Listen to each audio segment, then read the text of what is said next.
Pollen crystal interaction का मतलब नहीं पता? पॉलन मींस वो मेल क्या होता है?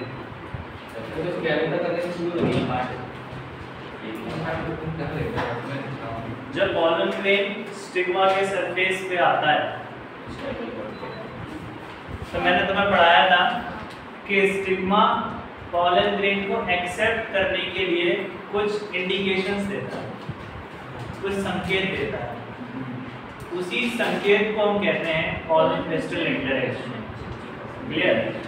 जब तुम किसी से मिलते हो, किसी जान पहचान वाले से, तो तुम संकेत देते हो, नमस्ते कहते हो, हेलो, हाय करते हो कि नहीं करते? तो जब तुम किसी से मिलते हो तो तुम इंडिकेशन देते हो कि तुमने मिले उससे, उसके दिमाग में ये बात डाल देते हो कि हाँ आज तो मिले। ये सर मिलेंगे तो मैं मिलूँ तो गुड मॉर्निंग कर दोगे, तो मुझे याद आ जाएगा कि हाँ कल तुम मिले थे। तो ये इंडिकेशन है नहीं कि हम कुछ रिस्पॉन्स देते हैं जिससे पता चल जाता है सामने वाले को कि हम मिले। सेम उसी तरीके से जब पॉलन ग्रेन स्टिग्मा के सरफेस के ऊपर आता है तो स्टिग्मा उसके लिए एक इंडिकेशन देता है कि हाँ हमने तुमको एक्सेप्ट कर लिया। क्लियर है भाई? तो उस इंडिकेशन के लिए मैंने तुम्हें कुछ पॉइंट्स बताए कि पॉलन ग्रेन को अटैच करने के लिए वो अपने अंदर से कुछ केमिकल सब्सटेंस को रिलीज करते हैं जो कि स्टिकी नेचर के होते हैं, जिसकी वजह से पॉलन ग्रेन स्टिग्मा के सरफेस पे अटैच हो जाता है। जैसे कि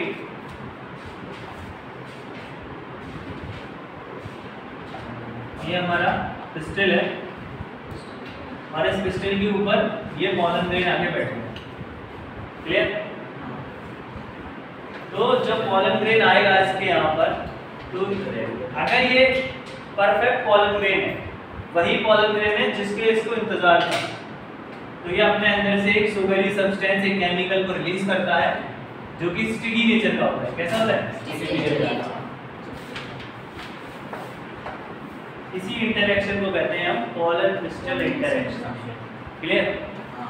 अब जरूरी नहीं है कि हर पॉलन ग्रेन को ये एक्सेप्ट करता है, ये भी बताया था मैंने कि सारे पॉलन ग्रेन्स को ये एक्सेप्ट करे, इट इज नॉट नेसेसरी। ये किसी पॉलन ग्रेन को एक्सेप्ट नहीं भी करते। क्लियर? तो जिनको एक्सेप्ट नहीं करेंगे उनके लिए स्टिकी नेचर नहीं है। क्लियर है बात? जिनको तुम जानते नहीं हो उनसे नमस्ते करते हो? नहीं करते ना? या तुम्हारी जिनसे लड़ाई है तो वो तुम्हारे सामने से गुजर जाएंगे, तुम ऐसे मुंह कर लोगे? तुमने एक ये भी तो एक रिस्पॉन्स हुआ कि तो वैसे तुम सीधे जा रहे थे लेकिन वो दुश्मन आ गया होगा तो तुम ऐसे चले गए। तो ये भी एक रिस्पॉन्स है कि नहीं? इंटरेक्शन रिस्पॉन्स है। तो सेम उसी तरीके से अगर कोई डिजायर्ड पॉलन ग्रेन स्टिग्मा के सरफेस पे आ रहा है तो स्टिकी नेचर देखेगा, तो केमिकल रिलीज होता हुआ देखेगा। बट अगर कोई अनडिजायर्ड पॉलन ग्रेन आता है तो वहां पर कोई भी रिस्पॉन्स आपको ऐसा देखने को नहीं मिलेगा। क्लियर है? इससे हमें क्या पता चलता है कि पिस्टल को पता है किसके साथ स्टिकी नेचर शो करना है और किसके साथ स्टिकी नेचर शो नहीं करना। क्लियर है बात? नहीं है? चलिए स्टिकी सब्सटेंस तभी निकलेगा ना जब वो मैच्योर हो जाएगी। हाँ तभी निकले। जब तक ये पिस्टल मैच्योर नहीं होगा तब तक ये स्टिकी सब्सटेंस यहाँ से नहीं निकलेगा, क्योंकि पॉलन ट्यूब बनाने का फिर फायदा ही नहीं है जब तक ये ओव्यूल यहाँ पे मैच्योर नहीं। क्लियर है बात? तो देख लेते हैं हम, हमारा समझ ले लो सारी चीजें लिखने वाली चीजें है।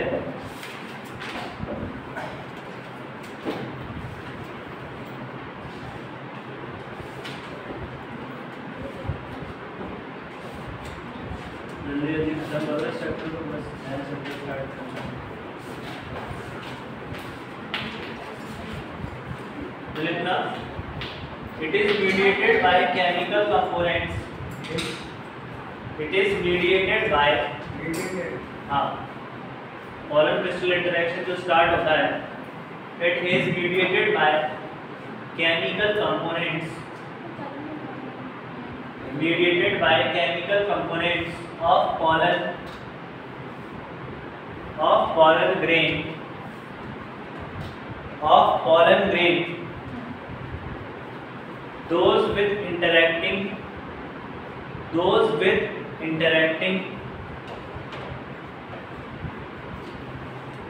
pistil, जो पिस्टल के साथ इंटरेक्शन कर रहे हैं उन्हीं के लिए केमिकल रिलीज होगा with pistol.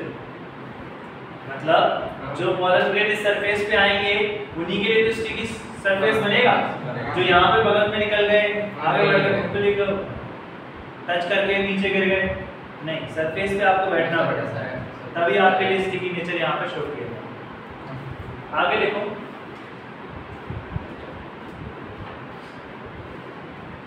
it involves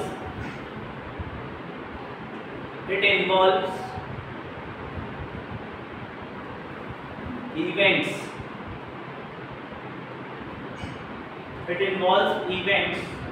which are defined as, यहाँ पर कुछ इवेंट्स होंगे, कुछ स्टेजेस होंगे which are defined as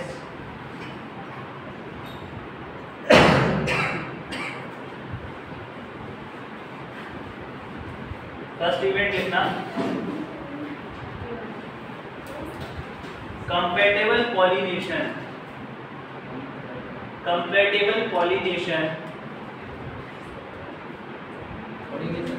compatible, compatible का मतलब जानते हो? compatible का मतलब कोई नहीं जानते? नहीं, कोई किसी के लिए कंफर्टेबल है या नहीं है। हमें कभी कुछ कंफर्टेबल से रिलेटेड वर्ड है, ठीक है, ऐसे होता है कंफर्टेबल। कंफर्टेबल का मतलब होता है किसी चीज के योग्य होना, किसी चीज के योग्य होना, ठीक है, उसे कहते हैं कंफर्टेबल। तो बोला है कंफर्टेबल पॉलिनेशन। अगर स्टिग्मा के सरफेस पर मैंने बताया ना डिजायर्ड पॉलन ग्रेन आएगा तो पॉलन ट्यूब फॉर्मेशन होगा, तभी ये केमिकल रिलीज होगा, है क्या नहीं? लेकिन अगर यहाँ पर डिजायर्ड पॉलन ग्रेन नहीं है तो कोई भी ऐसी इवेंट देखने को आपको नहीं मिलेगी। तो देखना कंफर्टेबल पॉलिनेशन,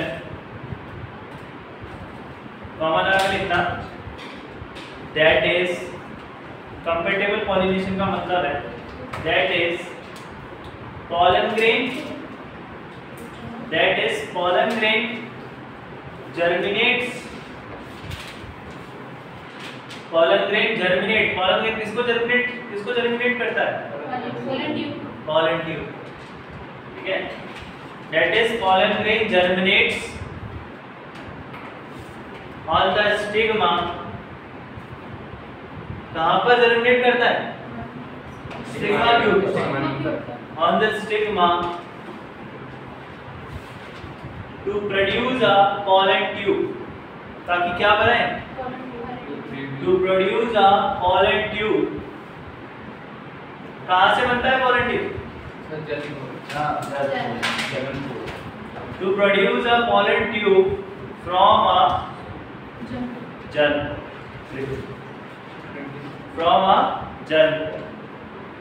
मिस्टर जर्मपोर के बारे में कुछ और बता सकते हो आप?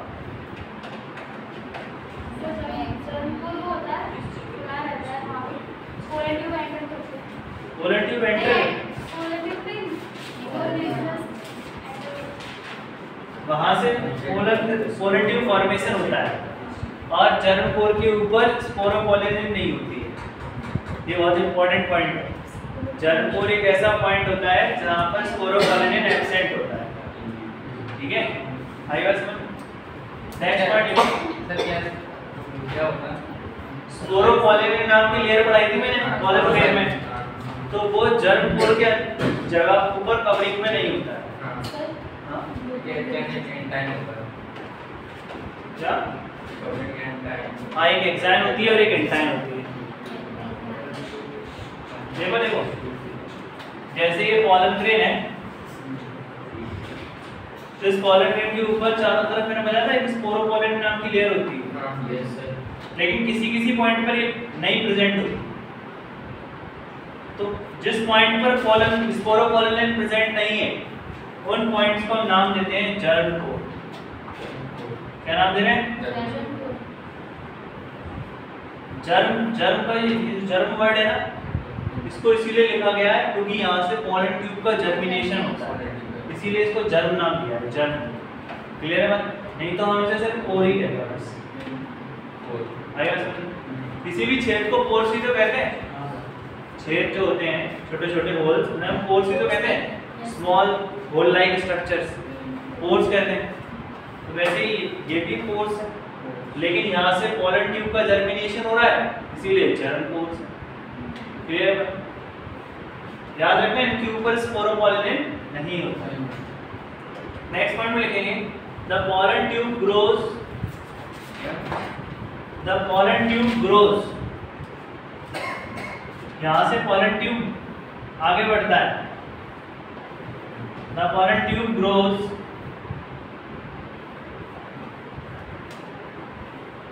अच्छा बताओ सचिन, अब ये कहाँ जाएगा?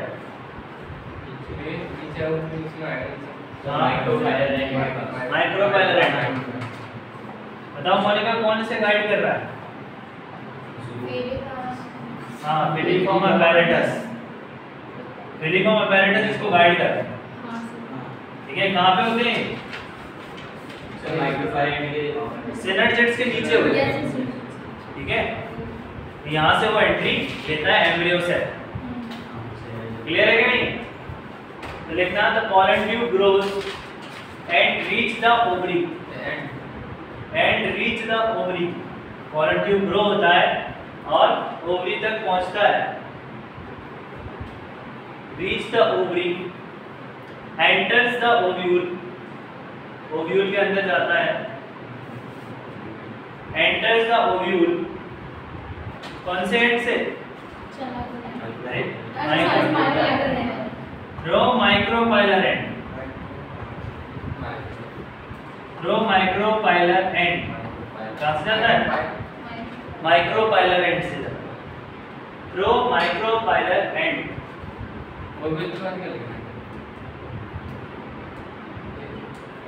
हाँ,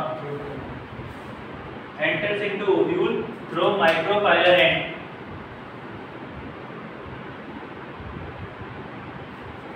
and degenerate। सबसे पहले किसको खत्म करता है? सिनर्जेट्स। and degenerate synergids। किसको खत्म कर देता है? synergids। क्लियर है? किसी को कोई दिक्कत पोलन पिस्टल इंटरेक्शन में? कि पोलन ग्रेन के आने के बाद पिस्टल उसके साथ क्या क्या रिस्पॉन्स करती है? नहीं आया हम? नोट पॉइंट डाल कर लिखना। इफ अनडिजायरेबल पोलन ग्रेन, इसका आंसर तुम लोग दोगे। If undesirable pollen grain, if undesirable, if undesirable pollen grain, undesirable मतलब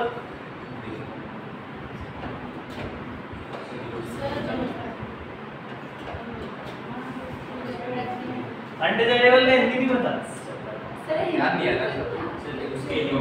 हाँ, जो योग्य नहीं, जो योग्य ना हो, जो काबिल ना हो, कहते हैं ना कि वो उसके डिजायर्ड था इसीलिए उसको वो चीज मिली, योग्य था। तो अगर अनडिजायरेबल पोलन ग्रेन आ जाता है स्टिग्मा के सरफेस पे, तो ना तो ये स्टिकी सब्सटेंस रिलीज होगा, ना ही ये पोलन ट्यूब फॉर्मेशन होगा। ठीक है, तो लिखना क्या लिखा हमने? Pollen grain reach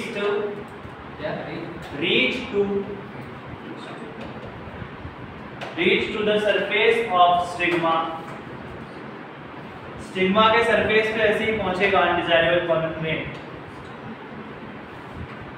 no pollen tube formation takes place. No pollen tube formation takes place.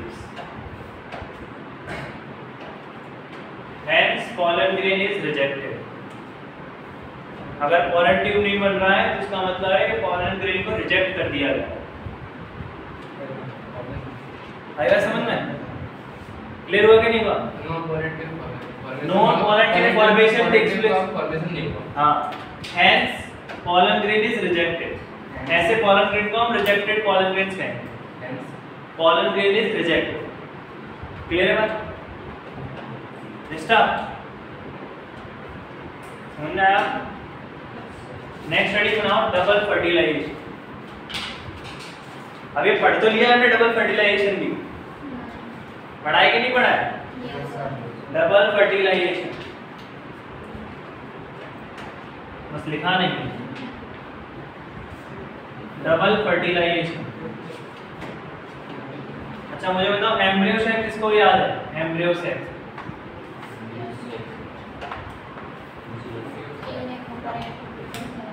Embryo sac की डायग्राम याद है किसी को? बताओ, ये कौन सा एंड है? सर ये वो चला जा रहेगा, और ये ऐसे लाइन लगा जाएगा। ठीक है, यही तो था। चला जा एंड की सेल्स को हमने क्या कहा था? ये कौन सी सेल है? Antipodal cells, antipodal cells. और माइक्रोपाइलर एंड की सेल्स को, ये दोनों सेल है नीचे वाली सिनर्जिड्स, सिनर्जिड्स। और इसके ऊपर जो है ये है एक्स सेल, और बीच में क्या है? तो इसी पार्ट को अपन एम्ब्रियो सेक बोलते हैं। हाँ, कभी अगर एम्ब्रियो सेक का डायग्राम बनाने को आए तो तुम इसको बना के आओ। हाँ, जो ये पूरा होता है, ये पूरा ओवरी है, ओवरी है। ये पूरा होता है। क्लियर है? अब ध्यान से सुनो, तो पॉलन ट्यूब आया, पॉलन ट्यूब के अंदर कितने मेल न्यूक्लियस होते हैं? दो। पॉलन ट्यूब के अंदर दो मेल न्यूक्लियस होते थे ना, याद है कि नहीं? बताओ ये दो न्यूक्लियस किस सेल से बने हैं? सर ये वो अरे सेल वो तो बने हैं सेल डिवीजन से, लेकिन किस सेल से बने? Generative cell. ये पॉलन ट्यूब के अंदर दो सेल थी ना, एक तो जनरेटिव सेल थी और एक वेजिटेटिव सेल। तो इसके अंदर जो जनरेटिव सेल होती है ना, पॉलन ट्यूब बनाने से पहले खुद को डिवाइड कर लेती है दो मेल न्यूक्लियस को। क्लियर? आएगा समझ में? उसके बाद ये पॉलन ट्यूब का फॉर्मेशन होता है और पॉलन ट्यूब के अंदर दो न्यूक्लियस बैठते हुए जाते हैं। क्लियर? फिर यहां से आया कौन? Pollen tube. तो मैंने बताया था कि सिनर्जिड्स इन्हें रोकते हैं अंदर आने से, तो ये सिनर्जिड्स को गोली मार देते हैं, सिनर्जिड्स खत्म। फिर सिनर्जिड्स खत्म हो गए इनके। अब इसके अंदर तो दो न्यूक्लियस आए ना अंदर की तरफ, तो एक तो आगे बढ़ जाता है, दूसरा पीछे वाले के साथ फ्यूज कर जाता है। सर ये ट्राई कर लेगा। हाँ, पहले ये फ्यूजन हुआ नीचे, तो इस फ्यूजन को हमने क्या कहा? Fertilisation.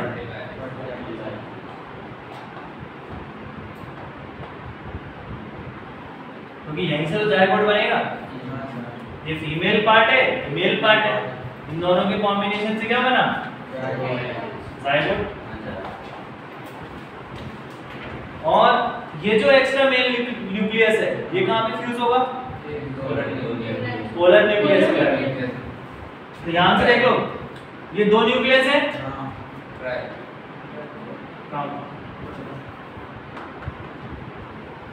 To nucleus plus one nucleus, कितने हो गए? तो कईयों बार तुमसे ऐसा ही पूछेगा, describe triple fusion. Triple fusion क्या है या कहाँ पे होता है? तुम्हें याद रखना पड़ेगा, ट्रिपल फ्यूजन का मतलब है तीन न्यूक्लियस का फ्यूजन। तो ध्यान से देखो, एक दो तीन, तीनों न्यूक्लियस एक साथ हो गए, तो इसी को कहते हैं ट्रिपल फ्यूजन। क्लियर? नहीं आया समझ? When three different nucleus combine together in a one cell, then it is known as triple fusion. दिख रहा है कि नहीं दिख रहा है? ट्रिपल फ्यूजन दिख रहा है, और इसी ट्रिपल फ्यूजन को हमने क्या नाम दिया है? PEC। पढ़ाया था मैंने, प्राइमरी एंडोस्पर्म सेल कहा था। ट्रिपल फ्यूजन से क्या प्रोडक्ट बनता है? Primary endosperm cell. क्या फंक्शन है इसका? रिजर्व फूड की तरह काम करना, ठीक है। जैसे हमारे फीमेल्स के अंदर जो बेबी होता है उनको फूड प्लेसेंटा देता है डेवलपमेंट के लिए, सेम उसी तरीके से यहाँ जो जाइगोट बन रहा है, उस जाइगोट को खाने, अगर डेवलप होना है तो खाने के लिए तो चाहिए, तो वो खाना कहाँ से मिलता है? अभी ये शुरुआत में तो खाना देता नहीं, बाद में जब ये डेवलप हो जाता है उसके बाद खाना देना स्टार्ट करता है। तो मैंने जो बताया था, primary endosperm cell converted into endosperm. तो जब ये एंडोस्पर्म में कन्वर्ट हो जाता है तब ये खाना प्रोवाइड करता है। क्लियर है बात? तब आपके जाइगोट का डेवलपमेंट चालू होता है। डबल फर्टिलाइजेशन समझ में आया? एक फर्टिलाइजेशन इस वाले सेल के साथ हो रहा है, एक्स सेल के साथ, एक फर्टिलाइजेशन हो रहा है पोलर न्यूक्लियाई के साथ, इसीलिए कह रहे हैं डबल फर्टिलाइजेशन। ट्रिपल फ्यूजन क्यों कह रहे हैं? क्योंकि 3 न्यूक्लियस का फ्यूजन हो रहा है, इसीलिए इसको ट्रिपल फ्यूजन भी कह रहे हैं। पेपर में वो घुमा सकता है, व्हाट इज ट्रिपल फ्यूजन और what is difference between triple fusion and double fertilization. तो डबल फर्टिलाइजेशन का मतलब है कि 2 जगहों पर मेल और फीमेल का फ्यूजन हो रहा है। ये भी फीमेल का सेल है, पोलर न्यूक्लियाई, एक सेल भी फीमेल का है, और ये दोनों न्यूक्लियस जो बाहर से आए हैं ये दोनों मेल के हैं। तो मेल और फीमेल का फ्यूजन ही तो फर्टिलाइजेशन होता है। तो दो डायरेक्शन में हो रहा है ना, ये एक सेंटर में हो रहा है और एक नीचे हो रहा है, नहीं है समझ? फिर जो सेंटर में फर्टिलाइजेशन हो रहा है यहाँ पर 3 न्यूक्लियस है। कितने न्यूक्लियस हैं? इसीलिए इसको ट्रिपल फ्यूजन भी कह रहे हैं। क्या कह रहे हैं? 3 न्यूक्लियस का फ्यूज हो जाना, आपस में ही मिल जाना, it is called triple fusion. आई बात समझ? नहीं आया? पक्का क्लियर है? ट्रिपल फ्यूजन आया समझ? फिर से बताऊंगा एक बार। तो डबल फर्टिलाइजेशन ट्रिपल फ्यूजन अगर पूछेंगे क्वेश्चन पेपर में तो लिख पाओगे ना? गॉट इट और नॉट गॉट इट? अब लिख लो। अब डबल फर्टिलाइजेशन के बारे में लिखो। It occurs after the pollen tube reaches. Double fertilization कब होता है? It occurs after the pollen tube reaches the ovary. एक और चीज याद रखना, डबल फर्टिलाइजेशन सिर्फ एंजियोस्पर्म में होता है और कहीं देखने को नहीं मिलेगा। तो मतलब जो फ्लावरिंग प्लांट्स होते हैं ना, सिर्फ उन्हीं के अंदर डबल फर्टिलाइजेशन देखने को मिलता है। मैंने गलत लिखा था, ऐसा लिखा था? गलत लिखा। क्या लिखा? ह्यूमंस लिखा था सर एग्जाम में। क्या लिखा? सर एग्जाम में डबल फर्टिलाइजेशन का आपने एग्जाम में पूछा था, उसमें ह्यूमंस लिखा था। आपने मार्क्स दे दिए। चलो बढ़िया। देखो नेक्स्ट पॉइंट, नोट पॉइंट लिखो, नोट पॉइंट। ये हो गया पॉइंट। नोट में लिखो नोट।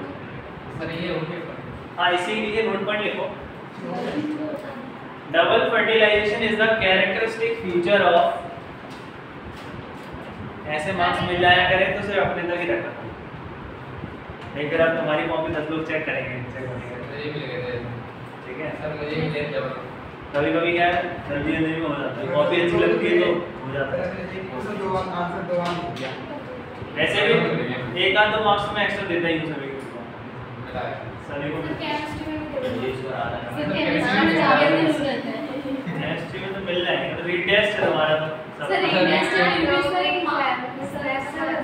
मैं सर से कहता हूँ सर ये कॉपी चेक ही नहीं करते हैं, रीटेस्ट ही चेक हां सर ये बात सर हां सर बोल रहे हैं। ये कहते हैं रीटेस्ट की कॉपी चेक करेंगे सर। हां इससे कोई फायदा नहीं है बच्चों को सर ने जैसे डाटा तो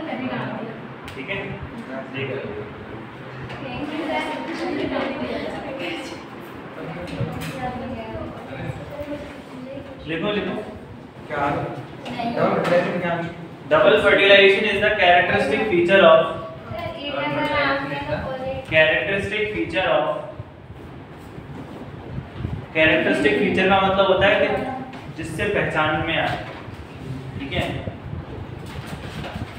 double fertilization is the characteristic feature of angiosperm plants. कौन से प्लांट्स? एंजियोस्पर्म प्लांट्स का कैरेक्टरिस्टिक फीचर है डबल फर्टिलाइजेशन। अब देखो point number 1।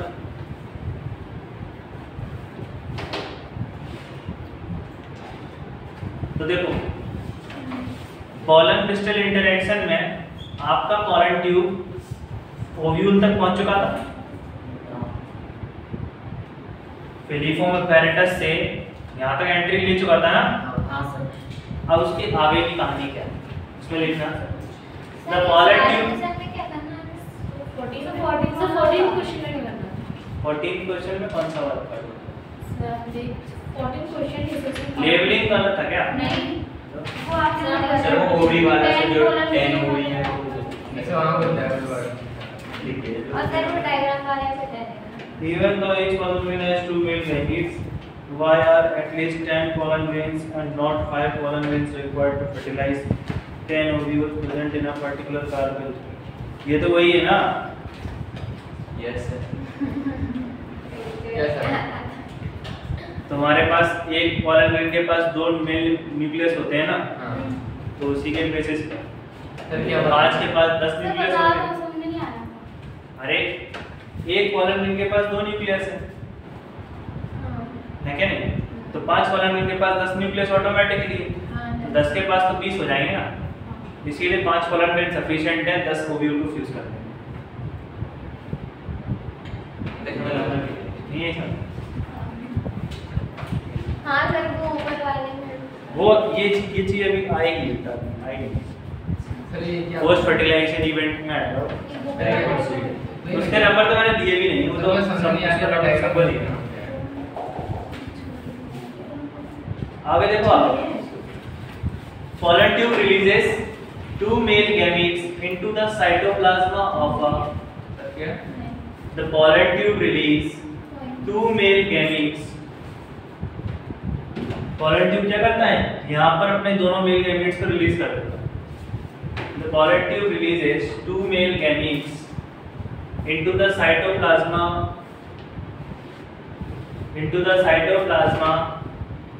of a synergids।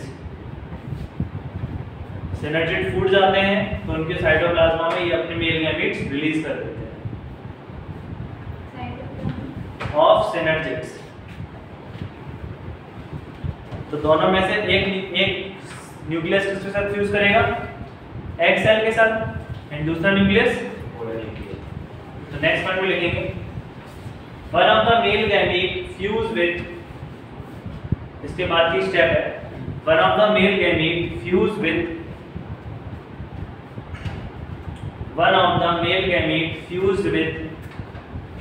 इनमें से दोनों में से एक मेल गैमीट फ्यूज करेगा, fuse with egg cell. One of the male gamete fuse with egg cell to form, क्या बनाता है? To form zygote. Egg cell के साथ फ्यूज करके क्या बनता है? Zygote. And another male gamete, और जो नेक्स्ट मेल गैमीट है वो कहाँ फ्यूज हो रहा है? And another male gamete fuse with, और जो दूसरा मेल गैमीट है वो किसके साथ फ्यूज हो रहा है? पोलर न्यूक्लियाई के साथ। And another male gamete fuse with polar nuclei. Bracket में लिखना ट्रिपल फ्यूजन, ब्रैकेट में लिखना ट्रिपल फ्यूजन। जो पोलर न्यूक्लियाई के साथ फ्यूजन हो रहा है ना वो ट्रिपल फ्यूजन है। क्या लिखा? ट्रिपल फ्यूजन उससे पहले क्या लिखा? Another nuclei to form primary endosperm cell. क्या बनाने के लिए? Primary endosperm cell. हाँ, प्राइमरी एंडोस्पर्म सेल बनेगा सबसे पहले। और प्राइमरी एंडोस्पर्म सेल के ब्रैकेट में लिख लेना which developed into endosperm, which developed into endosperm, जो कि बाद में एंडोस्पर्म में डेवलप हो जाएगा,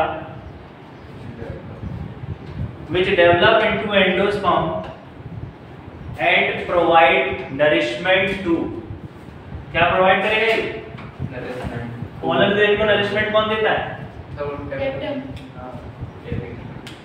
ठीक है। स्पोरेंजियम के अंदर कौन सी सेल होती है? Spore mother cell. ठीक है, क्या लिखा? Nourishment to zygote, nourishment to zygote. Clear है?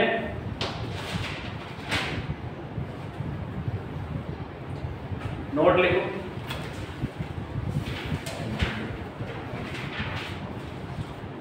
याद करना चालू कर दो बेटा अभी से। Since two fusion, दो फ्यूजन हो रहे हैं ना यहाँ पे, takes place simultaneously,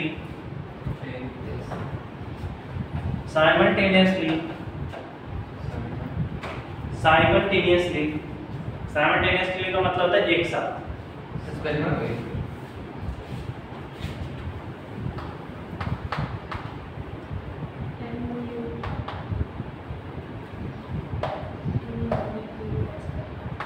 Simultaneously, that is I dot D, that is syngamy किसे कह रहे हैं? ये वाले नीचे वाले, that is syngamy and triple fusion,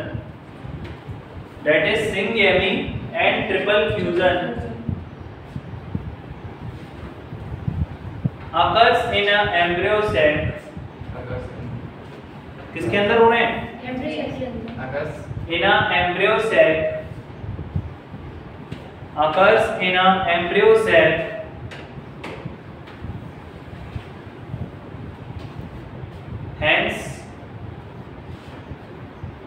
hence called double fertilization। इसको हम क्या कह रहे हैं? Double fertilisation. क्लियर है आप लोगों को? डबल फर्टिलाइजेशन अर्पित कोई बता पाएगा शुरू से स्टेप पूरे? मुझे माइक्रोस्पोरोजेनेसिस से लेके यहाँ तक की स्टेज समझा दो। कौन? माइक्रोस्पोरोजेनेसिस से यहाँ तक।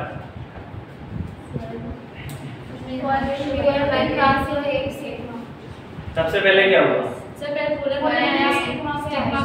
पहले माइक्रोस्पोरोजेनेसिस बता रहा हूँ। सबसे पहले पोलन ग्रेन बनेगा। पोलन ग्रेन किससे बनता है? मैं पूछूंगा तुम लोग बताना, ठीक है? बताना फिर पोलन ग्रेन को बनाने वाली कौन सी सेल होती है? Pollen mother cell. अब तो मतलब पोलन मदर सेल कौन सा डिवीजन करती है तब पोलन ग्रेन बनता है? मियोसिस डिवीजन करती है तब पोलन ग्रेन्स टेट्राड बनते हैं, 4 कंडीशन। ठीक है, अब वो पोलन ग्रेन किससे नरिशमेंट लेते हैं? कैपिटल से। और नरिशमेंट लेने के बाद क्या हो जाता है? वो मैच्योर। ठीक है, और मैच्योर होने के बाद फिर क्या होता है? डेhiscence ऑफ एंथर फूटता है, उसके अंदर से पोलन ग्रेन बाहर आता है। फिर फूटने से पहले एक प्रोसेस और होती है कि पोलन ग्रेन की जो सेल होती है वो अंदर से 2 सेलों में डिवाइड होती है।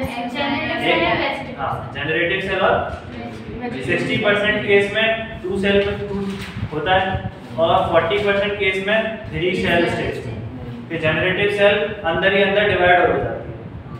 देखो मैंने तुम्हें बताया था कि जैसे ही पोलन ट्यूब फॉर्म होता है जनरेटिव सेल अपने आपको 2 सेल्स में डिवाइड कर लेती है, ठीक है। तो यही प्रोसेस कभी कभी पॉलन ग्रेन के अंदर ही कंप्लीट हो जाती है, जिसको हम 40% केस बोल रहे हैं कि पॉलन ग्रेन बाहर निकलने से पहले 3 सेल स्टेज में बाहर निकल आता है। तो मतलब जो जनरेटिव सेल यहाँ पे आके डिवाइड होता था पॉलन ट्यूब के टाइम पर, वो पहले से ही डिवाइड हो चुका है। तो अब जब पॉलन ट्यूब बनेगा तो जनरेटिव सेल का कोई फर्दर डिवीजन नहीं होने वाला है। 60% केस में पॉलन ग्रेन के अंदर जो जनरेटिव सेल का डिवीजन होता है वो पॉलन ट्यूब के फॉर्मेशन के टाइम होता है, जबकि 40% केसेस में ये जनरेटिव सेल पॉलन ग्रेन के अंदर ही अपने आप को डिवाइड कर लेती है, ठीक है। तो ये डिवीजन अब यहाँ पर दोबारा नहीं होगा, आइए समझ। जैसे यहाँ नहीं हुआ तो यहाँ होगा। हाँ, यहाँ होना इससे पहले ही है। होना इससे पहले चाहता हूँ। हाँ, चाहे यहाँ पे आके कर लो चाहे खुद से करके लो, क्लियर है बात? आइए समझ। फिर सुनो मेरी बात पूरी, कंप्लीट रिवीजन सुन लो इधर ध्यान से। तो इस बन गए, डिवीजन हो गया। फिर बताया था मैंने तुम्हें पॉलिनेशन, क्या पॉलन ग्रेन को ट्रांसफर करोगे, तो उसमें मैंने 3 तरीके के पॉलिनेशन बताए। उसमें बताया मैंने ऑटोगैमी, हेटेरोगैमी, जीरोगैमी। तो ऑटोगैमी में क्या होता था? सेम, ठीक है। बताओ ऑटोगैमी कौन से फ्लावर्स में पाई जाएगी?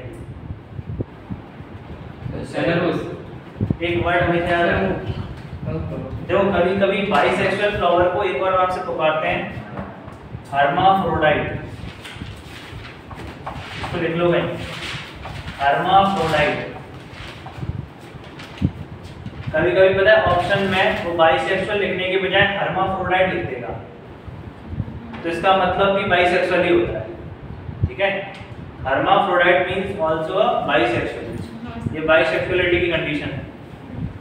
तो याद रखना, जिन फ्लावर्स के अंदर मेल और फीमेल दोनों होते हैं उन्हीं के अंदर सेल्फ पॉलिनेशन के चांसेस ज्यादा होते हैं, है कि नहीं?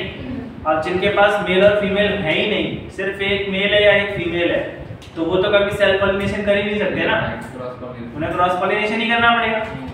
तो याद रखना, हर्माफ्रोडाइट ये कंडीशन है जिसकी वजह से सेल्फ पॉलिनेशन को प्रमोशन मिलता है, प्रमोट किया जाता है। लेकिन हमने पढ़ा है सेल्फ पॉलिनेशन के डिसएडवांटेज हैं। क्या डिसएडवांटेज था सेल्फ पॉलिनेशन का? Inbreeding depression. सबसे इंपॉर्टेंट एग्जांपल है गुलमन जाना, ठीक है, कि उसमें सेक्सुअलिटी की जो बिहेवियर है वो खत्म हो जाती थी। क्लियर है ना? बहुत कुछ पढ़ लिया है हमने, तुम्हें लग रहा है कुछ नहीं पढ़ा है? बहुत लंबा हो गया है।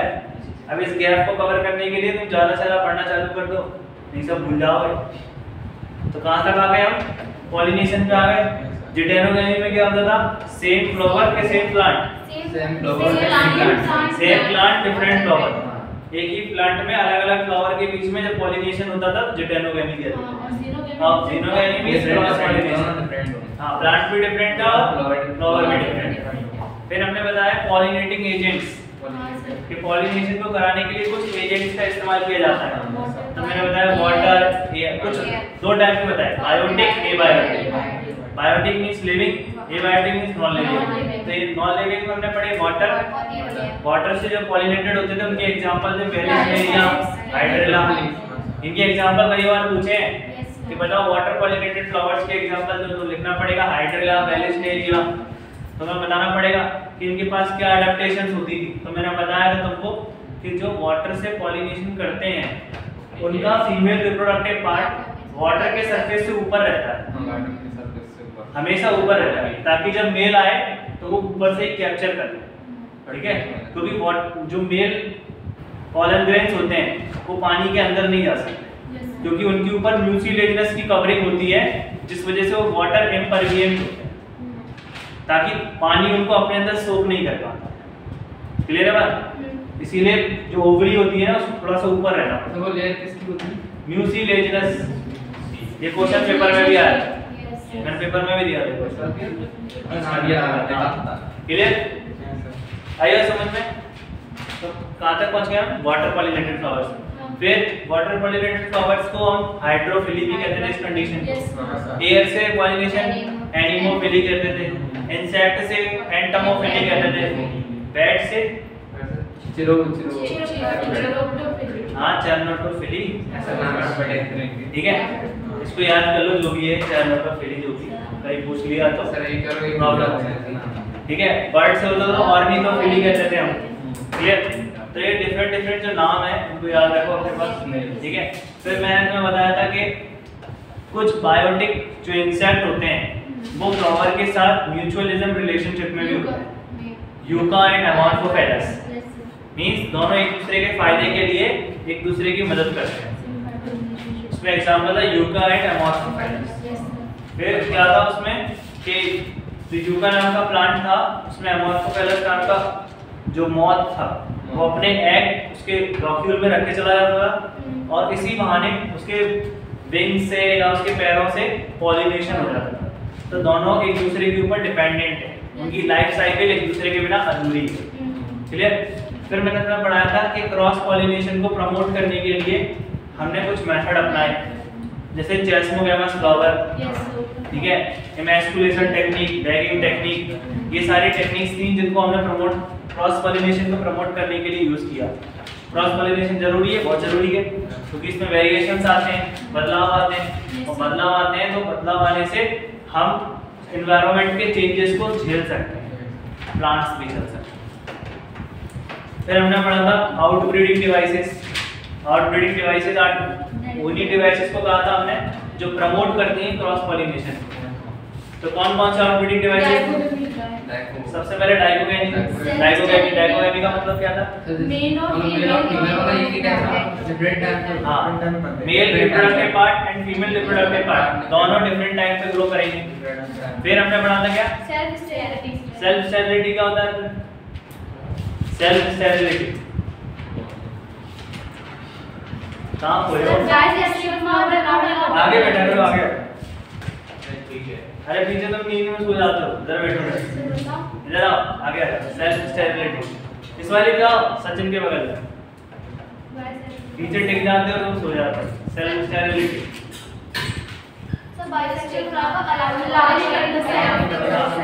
बाइसेक्सुअल फ्लावर अपने पॉलन ग्रेन्स को मना कर देते हैं कि हम आपके साथ फर्टिलाइजेशन नहीं करेंगे। ठीक है, तो बाहर फर्टिलाइजेशन के लिए आओ करते हैं, इसको कहते हैं सेल्फ स्टेरिलिटी। फिर और क्या बना? यूनिसेक्सुअलिटी।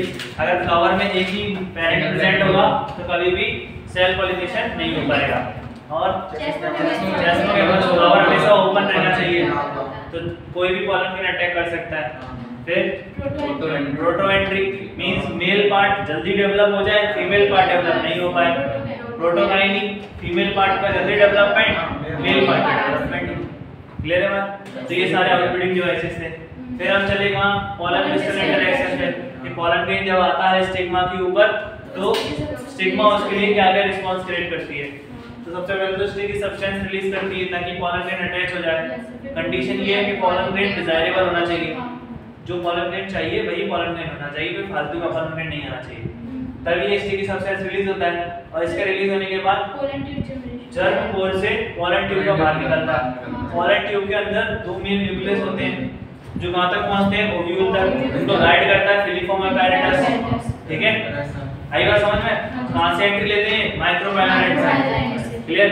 फिर हमने पढ़ा डबल फर्टिलाइजेशन। और डबल फर्टिलाइजेशन में क्या था? इन्होंने एंट्री मारी, सिनेर्जिड्स को ब्रेक किया, दो मेल गैमीट्स को रिलीज किया। एक मेल गैमीट एक्स सेल के साथ कंबाइन कर गया और क्या फॉर्म किया उसने? जाइगोट फॉर्म कर दिया। दूसरा मेल गैमीट पोलर न्यूक्लियस के पास आता है, पोलर न्यूक्लियस के साथ बनाया, उसने बनाया फुल रिवीजन हो गया। तो एक पूरा स्टार्टिंग से लेके अभी तक जो तुमने पढ़ा है वो सब चीज में क्लियर हो गई? घर पे नींद आती है क्या तुम्हें? हैं? टाइम चेंज कर दूं क्या? जल्दी रह गया तो बायो नहीं चल रहा तुम? सर ऐसे भी बात इतना तो स्लो पढ़ा रहा हूँ, तेज भी नहीं पढ़ा रहा। तो दिक्कत है क्या? ये डायग्राम में भी प्रॉब्लम आ गया ना सारा? ऐसा डायग्राम बना लो फिर से ताकि और अच्छे समझ में आ जाए। डायग्राम बना। ट्रिपल फ्यूजन क्लियर है? ट्रिपल फ्यूजन क्यों कह रहे हैं बार बार? डबल फर्टिलाइजेशन भी क्लियर होगा। हाँ चलो याद है ना, ये एंटीपोडल सेल डीजनरेट हो जाती हैं, हाँ सर यस इनको भी हम खाने में इस्तेमाल कर लेते हैं। अब एक क्वेश्चन लिख लो, क्वेश्चन लिखो, क्वेश्चन तो इस चक्कर टेस्ट तो ले लेंगे 20 के आसपास लेंगे। हाँ सर जितने ज़्यादा टेस्ट दे दोगे उतने बेहतर साफ है। सर ऑनलाइन सर ऑनलाइन इससे ले लेंगे, क्लास सर, में ऐसे आप- ही ले नहीं, सर इस संडे एक्स्ट्रा क्लास सर, में संडे चाहिए क्या? क्या सर पूछ रही किसी को चाहिए एक्स्ट्रा क्लास? एक्स्ट्रा क्लास में चाहिए? नहीं कौन सी चाहिए आपको? सीखी कहाँ से चाहिए बताओ? पिछले के 3 का कर सकता क्यों आया आया नहीं देखो? से आया था पिछले अच्छा तो एक काम करना, तो डाउट मतलब जो भी चीज़ें तुमने छूट गई वो सब लेके आ जाना वीडियो देख ली और हम पढ़ाएंगे। ठीक है, संडे को एक्स्ट्रा क्लास है, सर कितने बजे संडे को सुबह के टाइम में रखेंगे एक्स्ट्रा क्लास। सर टेस्ट सुबह टेस्ट किसका? केमिस्ट्री का? नहीं फिजिक्स का? अभी तो खत्म हो गया नहीं नहीं, तो तुम्हारे टेस्ट से पहले ही रख लेंगे। नहीं सर बाद में बात में सर सर शाम को रख लो सर सुबह सुबह नहीं सर शाम हाँ को सुबह सुबह संडे हो गई 8 बजे। हाँ अरे, से 9 8 से 9 सर टेस्ट हो सकता है 8 बजे नहीं होगा। हो सकता है कहाँ पे होगा एडमिशन अगर नहीं हुआ टेस्ट तो आ जाना, डाउट पूछ लेना जो भी समझ में आ रहा है। क्वेश्चन लिखो पहले, how do the pollen grains of Vallisneria protect themselves? जल्दी लिखो जल्दी। How do the pollen grains of Vallisneria neria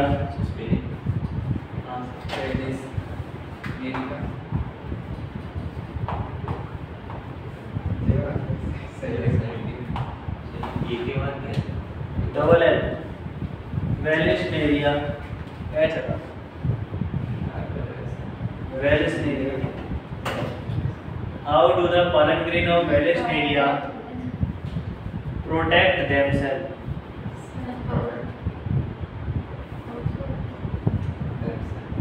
sir how to How do the pollen grains sir पानी होता है कि क्या किससे प्रोटेक्ट करता है वेली कैसे प्रोटेक्ट करता है? इससे प्रोटेक्ट करना है किससे वो तो तुम्हें पता होगा ना। सर इसकी मीनिंग पता सर पानी होता है ये तो पानी से रिलेटेड है हाँ पानी से रिलेटेड है, लेकिन तो किससे प्रोटेक्ट करता है? यूज यूसी लेविनस से। हाँ? यूसी लेविनस से।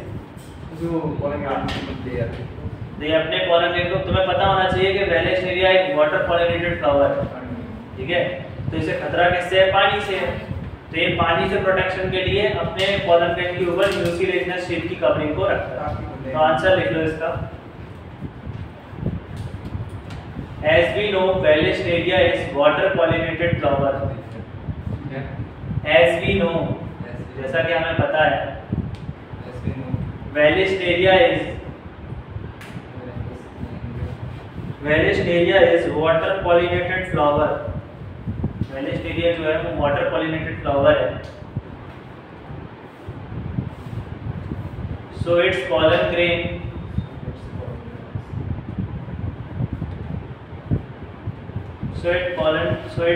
grain required protection.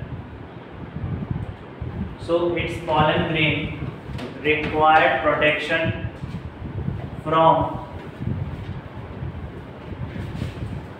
water during the time of pollination. Pollination के समय तो protection चाहिए. During the time of pollination, by having the layer of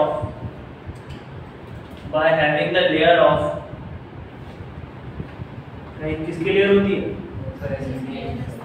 By having the layer of mucilaginous sheath.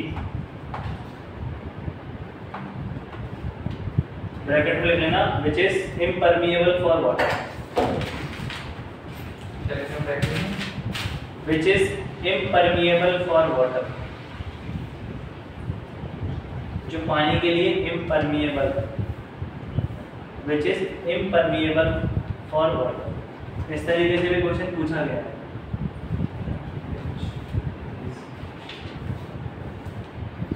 एक और question लिखो, एक नंबर का है, एक वर्ड में बताना है तुम्हें। Name the type of flower, name the type of flower which favors cross pollination, which favors cross pollination. Name the type of flower which favors cross pollination.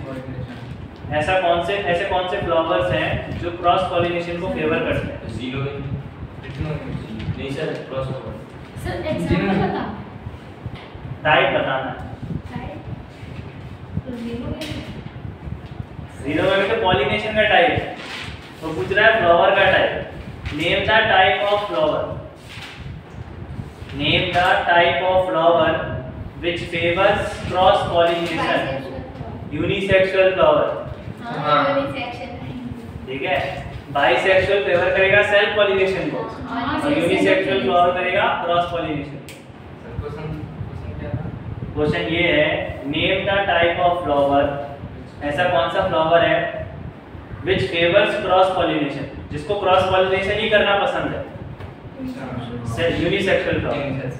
क्योंकि उसके अंदर तो हमेशा एक ही पेरेंट है ना, तो उसे हमेशा दूसरे पेरेंट की रिक्वायरमेंट बाहर से लेनी पड़ेगी, तो वो हमेशा क्रॉस पॉलिनेशन को ही फेवर करेगा।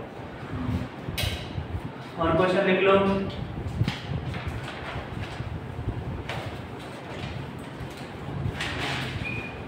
in angiosperm,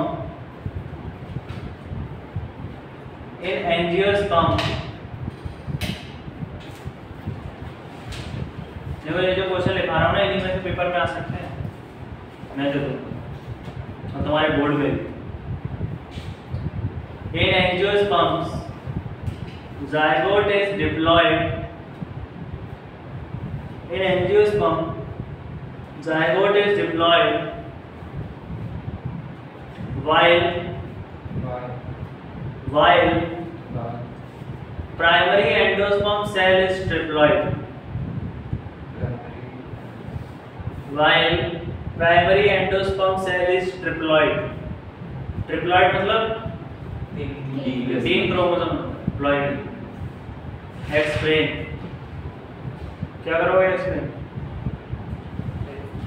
कि डबल फर्टिलाइजेशन में जायगोट तो डिप्लॉइड है, 2 है, जबकि and primary endosperm cell triploid है।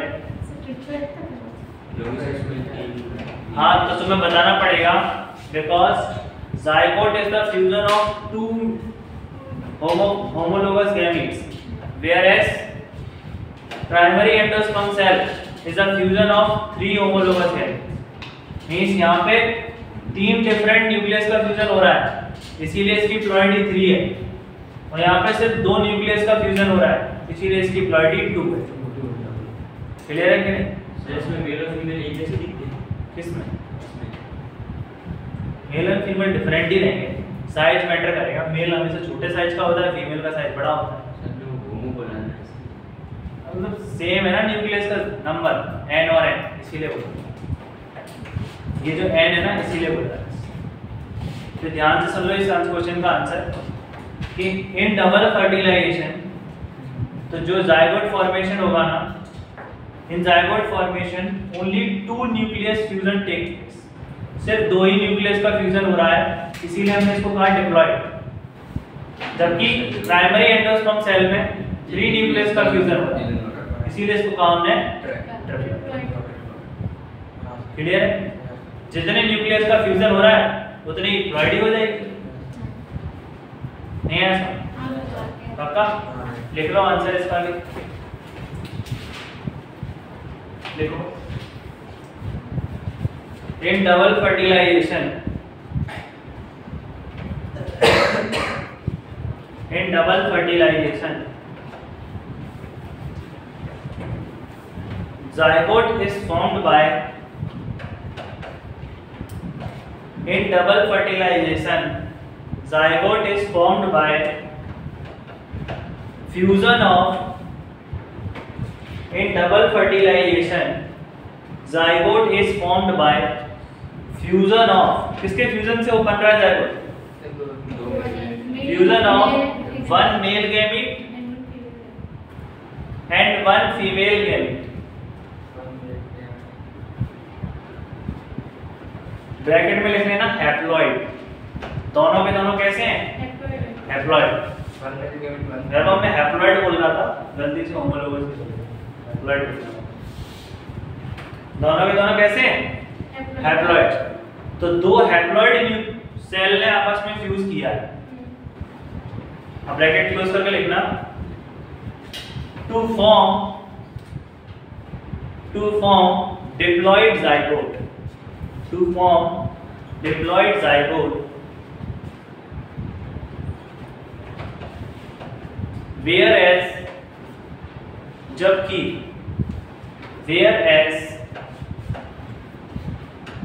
primary endosperm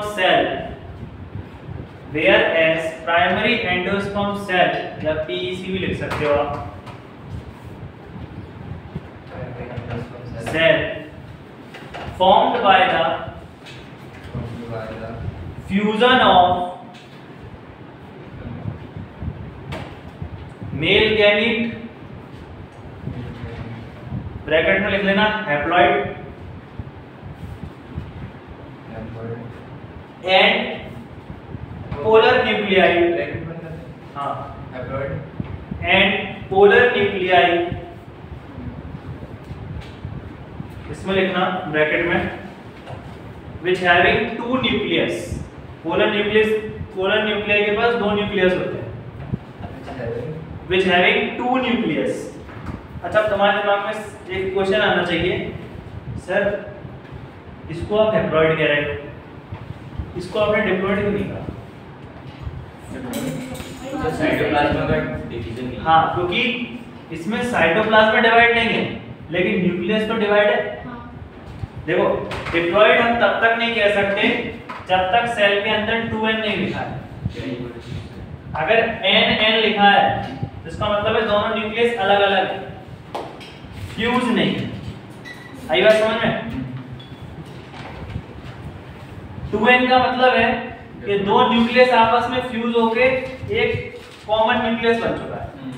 लेकिन दो nn लिखे हैं, इसका मतलब है कि एक न्यूक्लियस यहाँ पे, एक न्यूक्लियस यहाँ पे.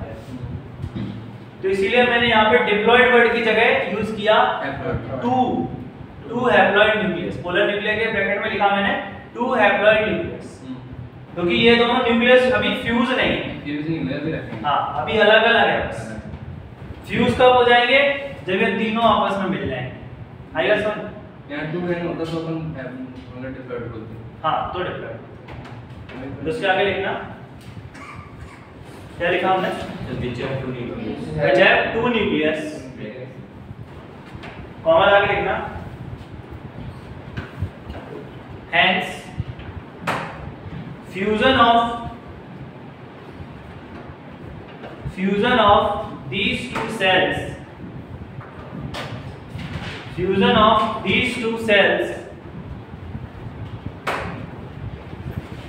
form triploid structure.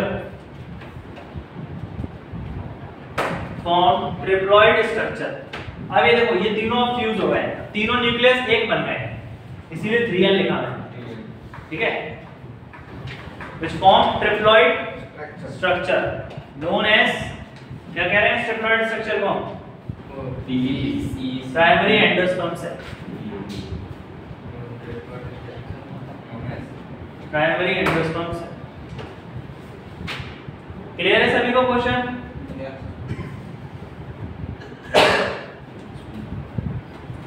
एक क्वेश्चन तुम्हारे घर के लिए. State one advantage and disadvantage. State one advantage and disadvantage State one advantage and disadvantage of Clistogamous and Chasmogamous flower. Of Clistogamous and Chasmogamous flower.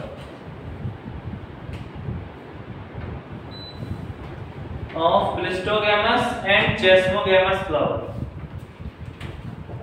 Cleistogamous और चेस्मोगैमस flower के एक advantage लिखना है और एक डिसएडवांटेज। पता है ना क्लिस्टोगैमस चेस्मोगैमस?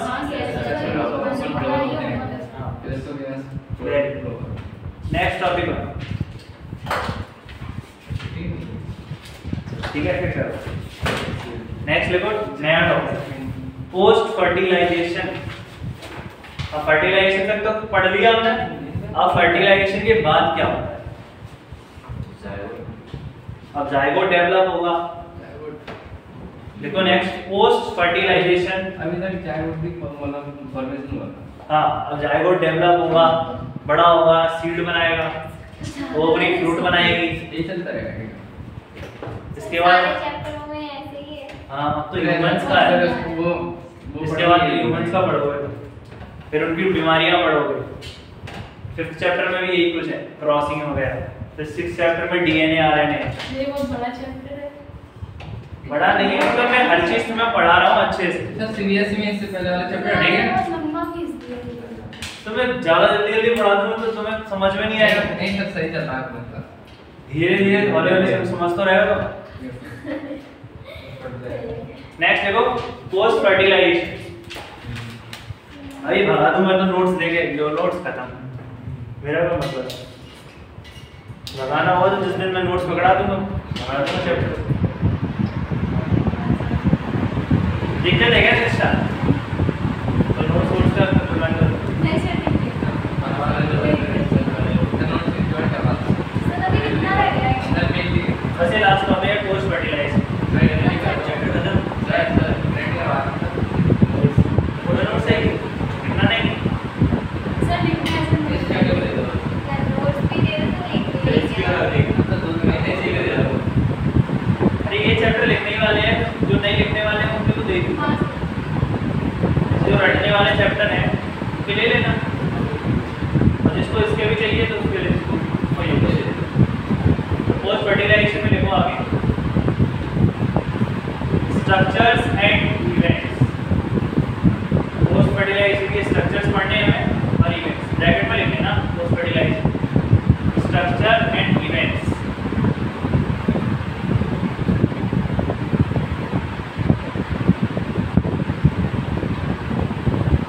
तो फ्लावर पूरा हो जाएगा फर्टिलाइजेशन करने के बाद।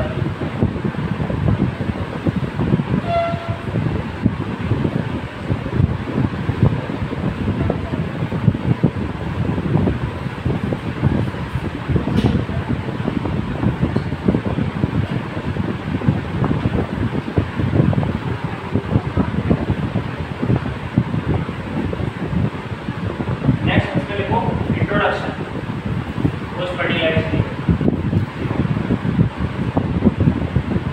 After double fertilization, double fertilization होने के बाद फ्लावर में बहुत सारे चेंजेस देखने को मिलते हैं। After double fertilisation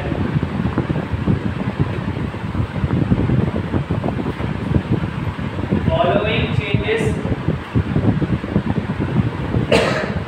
After double fertilization, following changes are occurs.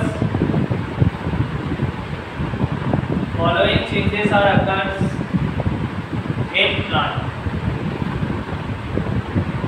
पहला चेंज लिखेंगे embryo and endosperm development. Embryo का डेवलपमेंट होता है और एंडोस्पर्म का डेवलपमेंट होता है। Embryo and endosperm development. Endosperm development.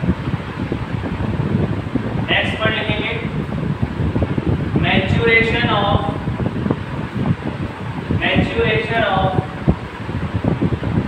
Ovule slash लगा के लिखना ओव्यूल्स। ओव्यूल स्लैश ओव्यूल्स किसी एक से ज़्यादा ओव्यूल भी प्रेजेंट होते हैं, जैसे अनार, पोमेग्रेनेट। अनार के जो दाने होते हैं ना, सीडी पे होता है, ठीक है, तो उसके अंदर कई सारे ओव्यूल होते हैं, इसीलिए इतने सारे सीड आ जाते हैं, ठीक है।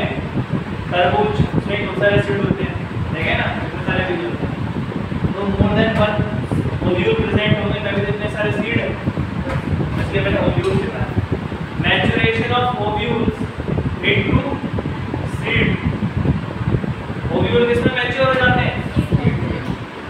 थर्ड पार्ट लिखेंगे, maturation of ovary.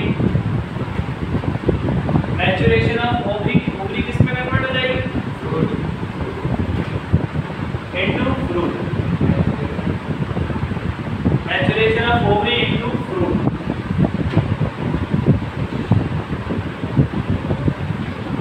These events are collectively known